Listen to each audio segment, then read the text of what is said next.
Welcome to Sweethearts or Rivals. I'm Charla. I'm Justin. What's on our table today? The Networks. The Networks is a game that you can play with 1 to 5 players. They recommend that those players be aged 13 and up, and it can take you anywhere from 60 to 90 minutes. Right on. And it's, of course, published by Formal Ferret Games. What do you think of the components of The Networks? I like the components a lot, especially the artwork. It's really funny. Yeah. It's not necessarily cute, but it's really comical. And quirky. And quirky. And the names of the shows and, like, everything that they're just, like, it's kind of satire. Yeah. And it's doing a really good job of, like, doing satire of popular culture stuff. Yeah, absolutely. Which I find very interesting. Yeah. I also like all these little pieces are mainly wooden. So you're going to have them last for a long time for you. Mm-hmm.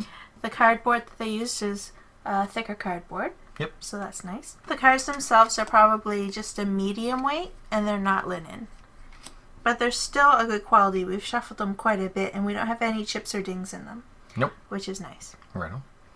And I like how the board's set up, because there's different boards for different player counts. And I find that's really clever, because on the board it's going to tell you, like, how many of each thing you need to refresh each time. Yeah. So having it right there on the board, along with all these visual aids on how to play your certain player count, is a really good idea how they did that. Yeah, very good player aid stuff. And on the player boards as well, all the actions you can do, what you do at the end of the season, your genre bonuses, end of the game, it's all like right there. So you very rarely ever have to refer to the manual, which is awesome. What do you think about the strategery, which is a word we use for strategy, tactics, and luck? It's interesting. There's many decks of cards, so of course there's going to be some randomness with the cards. But the really important cards, which are the shows, are divided into the 3 sections of seasons. So Season 1, Season 2 and 3, and Season 4 and 5. So that cuts down a little bit of that randomness there. Because you wouldn't be ready to handle a Season 4 or 5 show right away. So that was done rather well. Other than the decks of cards being random, the rest of it is straight up tactics and strategy. The fact that there are the genre bonuses, if you get 3 of a different genre, you get a big bonus, and if you get 5 of that same genre, you get like a really big bonus, is going to lend to a lot of long-term strategy. But most of it is tactics. What are you going to do? What are you going to take away from my choices? And how am I going to react to that?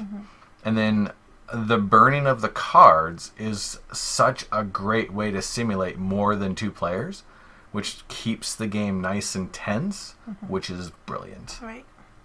I will say one thing, though, where I have a really hard time putting a show in the wrong time slot.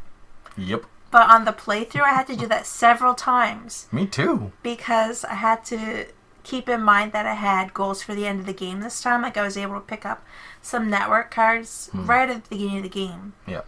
To give me something to focus on. Sometimes you don't get endgame scoring cards on the first round.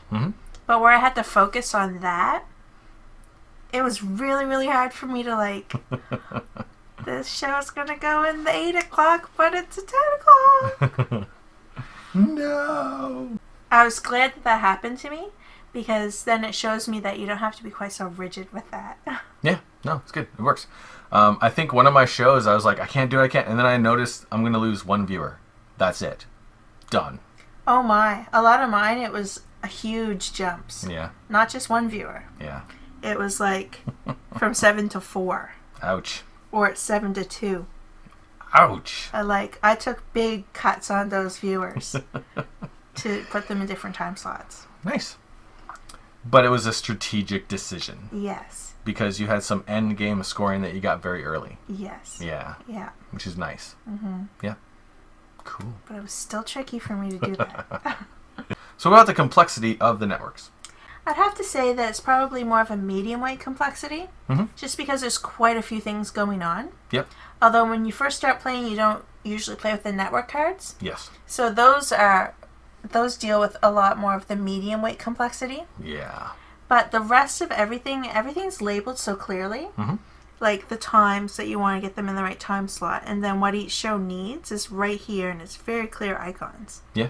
And the icons are so clear, like once you know them, you know them. You're not going to forget them. Yeah. Which is nice. Yeah. Because sometimes when you come back to a game after a while that you haven't played it for a while, like you have to reassociate yourself with all the new icons all over again. This game, I don't have to. No, not at all. As soon as you start playing it, you're just kind of like, oh, I know what that means. That means this is how much it costs, and this is how much it's going to cost per season, and oh, that's what it requires. And hey, look, those numbers mean for when I'm getting reruns. Yeah, it just instantly, everything just kind of clicks. Yeah. And because also it simulates what I think a TV show kind of should run like. Yeah. It's kind of intuitive gameplay as well. Yes. And one last note just about the setup. Sometimes we talk about that in this section. Like I said before in the components section, everything you need to set up the game is pretty much on the board. Yeah. Like you don't really have to refer to the manual that much to set up the game. Or at all. Yeah. It's well done that way. Mm-hmm. Excellent. What do you think about the playability? Playability. First of all, mechanics versus theme. Again, we've already touched on it. Everything plays very thematically, and all the iconography makes a lot of sense. So again, you don't really have to worry about relearning the game if you haven't played in a while. It just kind of comes back to you, which makes it work really well. You do feel like you're running a TV station, which is very cool. Yeah. We've never played it as more than a 2-player game, but with the burning of the cards, which only happens in a 2 or 1-player game, that simulates having more players taking the cards. So I think it's going to scale very well. Yes. I don't imagine having like 3 or 4 players drastically changing how the game is going to play out. If the cards were burnt regardless of how many players, well then more cards are just going to disappear and suddenly everything is more tense or just frustrating. But that's not what happens. So I think that's good scalability. As for the game length, it is a longer game. The 60 to 90 minutes, probably for the most part, we're on the like far end of that 90 minutes. Yeah. Yeah, it does play out over a long period of time. But the time while you're playing it, you're doing a lot of really cool things and having fun. So I never feel at the end of it that it took too long to play. No, like even if I was playing a game and it took me longer than 90 minutes, I probably in my mind would have said that was 90 minutes. Yeah, exactly.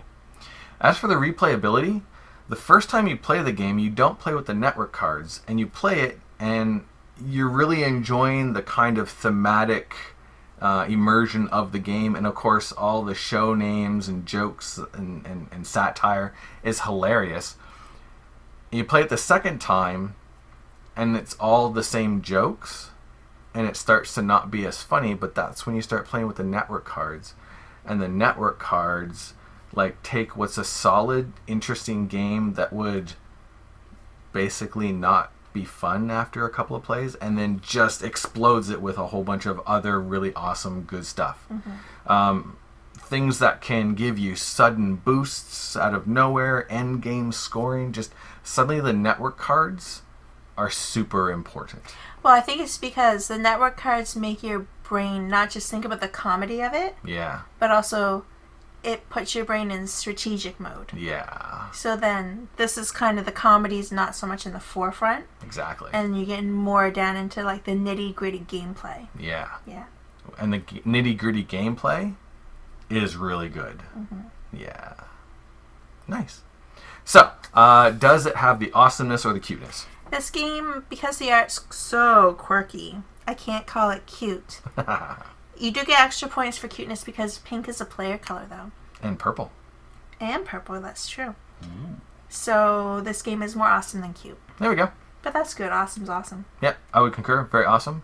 First time I saw the Water Bug TV show, and then realized it was a parody of Firefly, and had a rule in it that was kind of thematic to the ending of that show.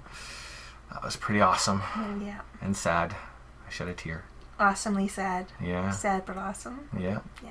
Yeah. Are we going to trade it or keep it? I'm going to keep it. Yes, this is a keeper. It was funny. We played it a couple times and enjoyed it, and then put it on the shelf and played other games for quite a while.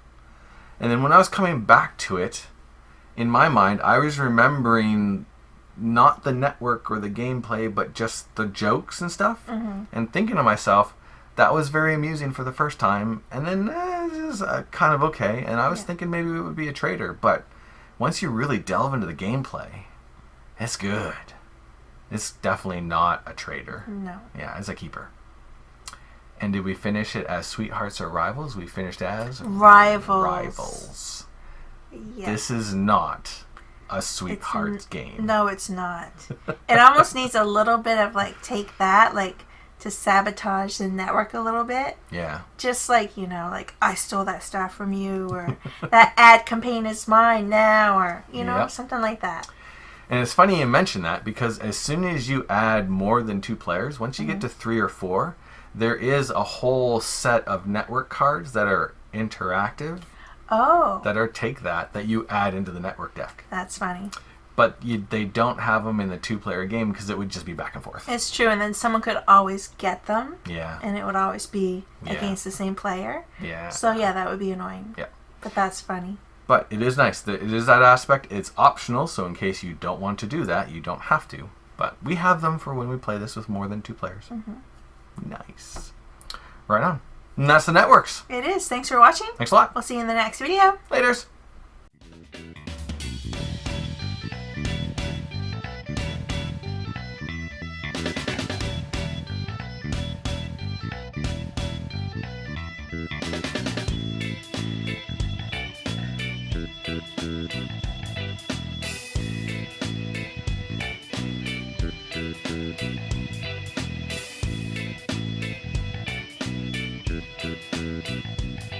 It's kind of intuitive gameplay as well. Yes, very much so. Absolutely. I concur. Never would have guessed. Yeah, there you go.